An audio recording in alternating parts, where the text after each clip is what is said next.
नमस्कार दोस्तों, मैं राजा चौधरी स्वागत करता हूं आपका ठकुरला स्टडीज के इस प्लेटफॉर्म पर, जहां पर कि हम आज जानेंगे मोहम्मद पैगंबर के बारे में। मतलब प्रॉफिट मोहम्मद कौन हुआ करते थे। प्रॉफिट मोहम्मद, जैसा कि हम जानते हैं, इनका जन्म कुरैश कबीले में होता है। 570 सीई में इनका जन्म होता है और यह आगे चल करके इस्लाम के फाउंडर कहलाते हैं। यह बेसिकली ट्रेडिंग और ट्रैवलिंग से जुड़े हुए थे और ट्रैवल करने के ही क्रम में यह क्रिश्चियन और ज्यूज के कांटेक्ट में आते हैं और यह इनकी रिलीजियस बिलीफ एंड प्रैक्टिस से काफ़ी इम्प्रेस होते हैं।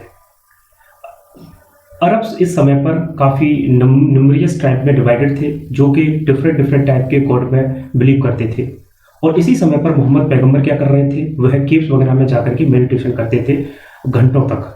610 में इसी की मेडिटेशन करने के क्रम में ही इन्हें एक एंजल ग्रेवियल का मैसेज प्राप्त होता है, जहाँ पर कि यह पूरी दुनिया में अल्लाह का संदेश देने की घोषणा करते हैं और यह कहते हैं कि अल्लाह एक ही है और Mohammad is a prophet. Mohammad को यह प्रॉफिट कहते हैं और अल्लाह को पूरी दुनिया में यह एक ही मानते हैं। और यहीं से ये जो इस्लाम है, इसका उदय हमें देखने को मिलता है।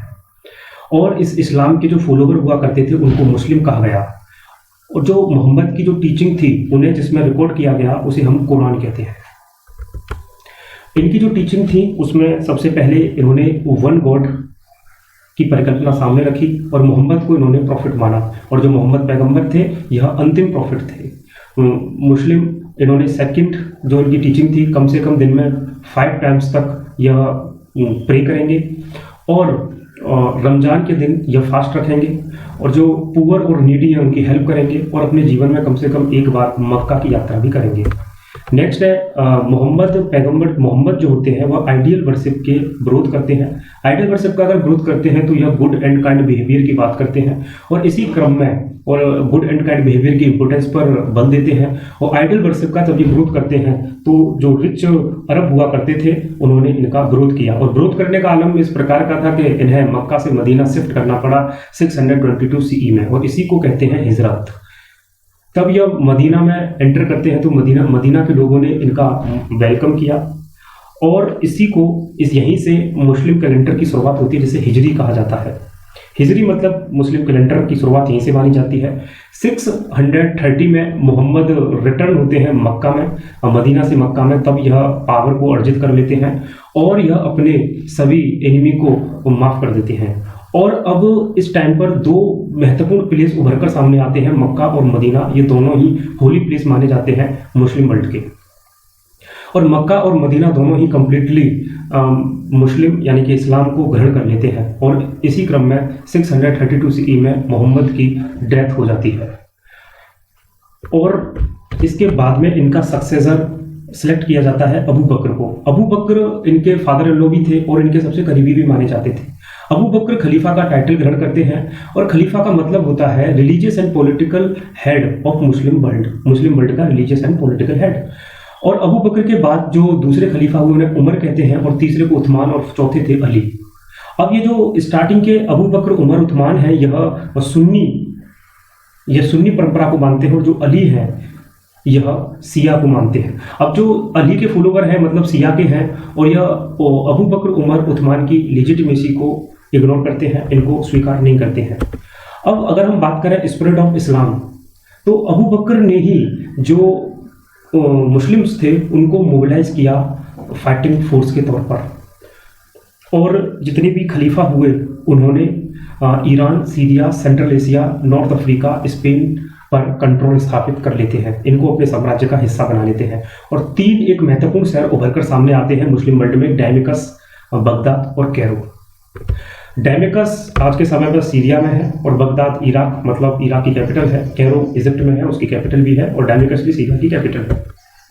इसके बाद में जब खलीफा कमज़ोर होते हैं, अंतिम चौथा खलीफा अली जो कमज़ोर पड़ता है, तो उमैया डायनेस्टी इसकी जगह लेती है और यह अपनी कैपिटल रखती है डैमेकस को। और इसने एक नई परंपरा को शुरुआत की जो कि मुस्लिम वर्ल्ड में पहले देखने को नहीं मिलती थी। पुत्र पिता के बाद बेटा को सल्तनत का जाना। एक प्रकार से देखा जाए तो ये जो नेपोटिज्म है मुस्लिम वर्ल्ड में उमैया डायनेस्टी के बाद ही देखने को मिलता है। और इसी के ही परिणाम स्वरूप जो अब्बासी डायनेस्टी थी वो कई दशकों तक टिकी रही, सत्ता में बनी रही। उसका कारण था पिता के बाद पुत्र ने आसानी से सत्ता ग्रहण की। और अब्बासी डायनेस्टी जो थी वह अपनी कैपिटल बनाते हैं डायमिकस से बगदाद। और अरब एम्पायर जो है वह अब्बासियों के अंडर में काफ़ी पावरफुल बनता है, एनलाइट होता है। अब इसके क्या रीज़न थे? अब एनलाइट का सबसे बड़ा रीज़न ये था कि यह बगदाद को एक विजडम का सेंटर बनाते हैं। वर्ल्ड में जितना भी लिटरेचर था उसको बगदाद में ला करके उसका एक अरबी अनुवाद किया गया, जिससे कि इनका जो ज्ञान था उसमें समृद्धि होती है। अलबरूनी का मानना है कि इसी समय पर इंडिया का ऐसा विचार था कि हमारा जो विज्ञान है वह दुनिया में सर्वश्रेष्ठ है, तो ये कहीं ना कहीं उनके पिछड़े होने का कारण भी बना। लेकिन अब्बासियों ने ये गलती नहीं की। अगर हम बात करें India and the Arab world के मध्य में क्या संबंध था, इसका जो सबसे पहला संबंध था वो था ट्रेड रूट के माध्यम से। इंडिया के वेस्टर्न कोस्ट पर अरब लोग ट्रेड किया करते थे, और ट्रेड में जो एक्सपोर्ट इंडिया से होता था वो एक मुस्लिम क्लॉथ, पेपर, इंडिगो, और इम्पोर्ट जो होता था अरेबियन हॉर्स। अरेबियन हॉर्स काफ़ी बेहतर नस्ल का माना जाता था, और बड़े बड़े जो लोग थे काफ़ी राजशाही खानदान से आते थे, वह इन अरेबियन हॉर्स का ही इस्तेमाल करते थे। और साउथ ईस्ट एशिया में जहाँ पर के हिंदू एम्परर थे, और वहाँ जैसे वह कमज़ोर पड़ने लगे तो इस्लाम के जो वो ट्रेडर थे उन्होंने इसका प्रसार साउथ ईस्ट एशिया में करना शुरू कर दिया। इंडिया में सबसे पहला अरब आक्रमण माना जाता है मोहम्मद बिन कासिम के द्वारा 712 CE में सिंध पर माना जाता है, जहाँ पर कि एक ब्राह्मण शासक दाहिर का शासन था। ये अलबरूनी है। नेक्स्ट है तुर्क। अब उमैयाद और उसके बाद अब्बासी, और अब्बासियों के बाद तुर्क। एक नोमैडिक ट्राइब थी जिसने जब इस्लाम ग्रहण किया तो यह बहुत जल्दी एक साम्राज्य के स्तर तक भी पहुंच गई। जब तुर्क ने इस्लाम ग्रहण किया तो इसने सबसे ज़्यादा इस्लाम का विस्तार किया, और अब्बासी 9वीं सेंचुरी के आसपास काफ़ी कमज़ोर हो चुके थे और उनका स्थान तुर्क्स ने लिया। और दो बड़े साम्राज्य हमें देखने को मिलते हैं अब्बासियों के स्थान पर, पहला गजनी और दूसरा है गौर। और ये तुर्क ही थे जिसने कि इंडिया में मुस्लिम एम्पायर इस्टेब्लिश किया, सफलतापूर्वक मुस्लिम एम्पायर इस्टेब्लिश